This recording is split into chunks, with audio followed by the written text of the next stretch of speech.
This is the Peter Greenwood Show. I'm up here in Edinburgh, and when I'm in Edinburgh, I do many things, but currently I'm doing the Fringe.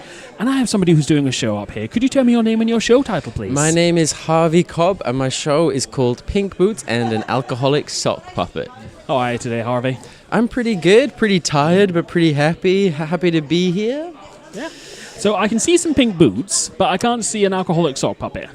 No, not right now. No, yeah, I have little pink boot earrings that I wear around. There's a tiny little promo. There they are. Which are fantastic, by the way. Thanks. Yeah, they're pretty good. So what is Pink Boots and an Alcoholic Sock Puppet? It is a comedy circus show. It's very chaotic. It's very silly. It's very loud. It's very playful. It's I always describe it as half a satire on contemporary art and just half nonsense. So there's juggling with pink wellies, there's a contemporary dance with a can of lager, there's a sock puppet that steals the show. It's good fun, I think. Where did this show come from? What's its origin story? The origin story. So I did a circus degree in the Netherlands, and one day my juggling teacher got really quite mad at me because I always perform barefoot without any shoes on, and he thought this was really unprofessional. It was really disrespectful to the audience, and I thought this was nonsense. So then, as a bit of a fuck you, my next performance I did in pink wellies. I was like, okay, yeah, this is my shoe. Yeah. And then we had a little laugh, and we thought actually it's a pretty good idea, and that's maybe like 8 years ago now.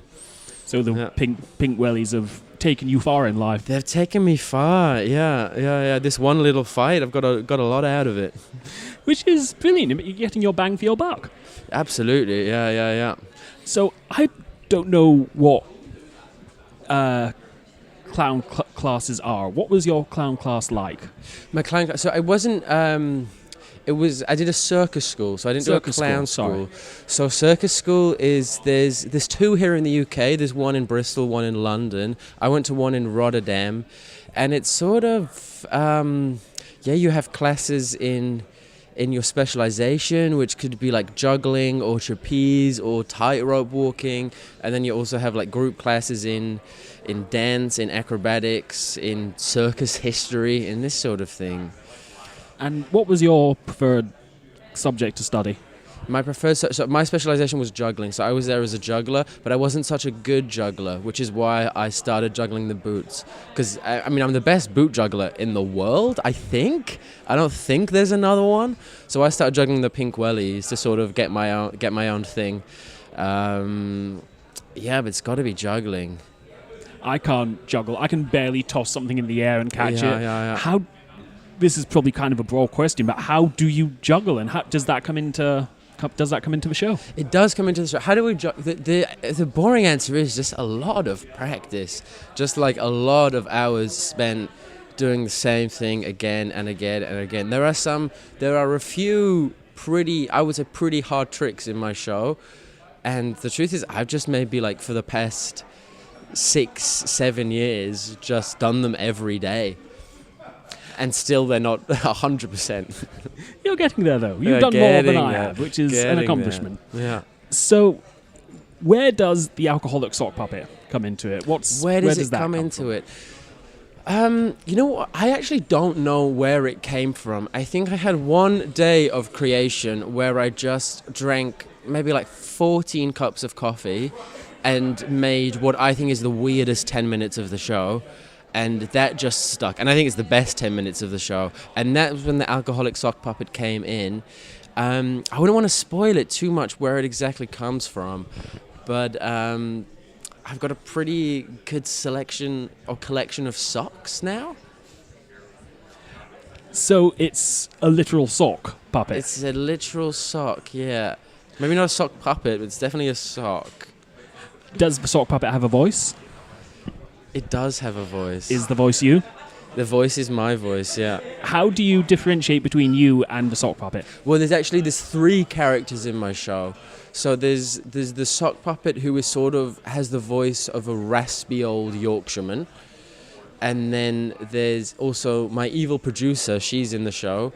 And she talks like this. Hello. That's sort of my impression of Mrs. Trunchbull from Matilda on the West End. Gotcha. This just evil this evil, high-pitched, ugh. Yeah. Yeah. And what's the third character? The third character is me. Third character's That's you. me. Hello. Yeah. I see you. Yeah. So, how have audiences been reacting to this show? What's been some of the feedback you've gotten? Well, so well, the show is very silly. So I always think of it as like the audiences who are having the most fun are the audiences who are coming in and they're ready to play. What I would call fringe audiences. They're coming in, they're ready to have a great time. But it's getting great reactions. People are really having a good time. I think it is genuinely, no matter what you think of it, something you haven't seen before. And I think that's always fun. Yeah. So people are having a good time. It's a really silly, fun show. So it's a sort of show where if you like shouting, if you like getting involved, then I think you're going to have a good time. Do you ever get audience members who are sitting there like, oh no, don't look at me, don't talk to me? How do they come into the fold? Do you get them into it? Well, I always try to win them over. I'm really big on not making people do anything they don't want to do. Which sometimes is hard. On the second day, I had a very quiet day with I think 11 people in, and at one point I'm asking the audience to sing a song, and if you don't want to sing, that's fine. But sometimes it's rough. But we always find a way. I always try and find a way to say what the audience are up for, but also trying to tell them, hey, this show, it is more fun if you join in. I think a lot of the time people, they come in and perhaps they want to sit at the back and just sort of observe what's going on. But I think especially at a show like this, or especially at the Edinburgh Fringe, you just have more fun if you join in. You will have a better time. So usually I'm trying to... if there's any people in the audience who are a bit less wanting to get involved, I just try and convince them that they will have more fun. And usually I do, and usually they do have more fun by the end. But I'm not getting anyone up on stage in the show. I'm not, if like someone doesn't want to do a thing, then they're not going to do a thing. That's big for me, because it's not fun if people are having a bad time. That's not my goal. But then what's the counter of that? Have you had anybody who is like, yes, I want to do this, I want to get up with you? Like, how do you handle that? Oh, big time. Yeah, sometimes. So I had it yesterday, actually, where I don't want to spoil the show too much, but there's a big chunk in my show where I'm asking someone from the audience, and I'm not asking a specific person, it could be anyone, to do something that I think is a lot. And I'm sort of trying to find someone in the audience who is willing to do that thing. And yesterday, before I even said the thing, someone did it, which I was very shocked by. And it's very fun. It also is a fun challenge for me, because I'm like, well, you've sort of, you have cut a few minutes out the show there that I think is a good, but it's always, some of my shows, they almost turn into pantos, because the audience get so on board that they're just shouting, which I think is great. It's great fun. It's like, I think my show, it could be a panto for adults, actually. I say that panto is for adults. I don't know what I'm talking about. Yeah. How do you, I mean, you said you enjoy it as a performer, but does it ever get like, okay, we've heard from you, shut up now? Do you ever get frustrated sometimes? Not in this show, because they're very welcome to play. I say this, I hope maybe someone listens to this and then comes and think, well, I'm going to chat the whole way through. It's not, but most of the time, they're getting involved, but they're getting involved in the context of the show. Like, I set up very clear games that we're playing, and then they play the game. So sometimes I'm surprised by how far they take the game, because I think I'm taking it far. And sometimes the audience, they decide, yeah, we can go further, which for me it's always a gift. It's always great fun. And is that audience, I don't want to say exclusive to the Fringe, but how have other audiences reacted compared to Fringe audiences? Well, so I don't think it's exclusive to the Fringe at all. This is actually my first time playing in the UK in a long time. So it took me a few days to like figure it out and figure out what's different about this audience, because I've been playing mainly in like the Netherlands, Belgium and Germany for the last 7 years. So that took me a minute to figure it out. But I would say it's not at all exclusive. I think it always depends on the context. I think most people out there are up for fun. I've had like some of the best shows I've done. I've been in Germany where people say they have no sense of humor, which of course is nonsense. Yeah. I really love the German sense of humor. It's like, oh, I get it. Like, you need to... you have to go further for the joke in Germany. Yeah. What is next for the show after the Fringe? Are you taking it elsewhere?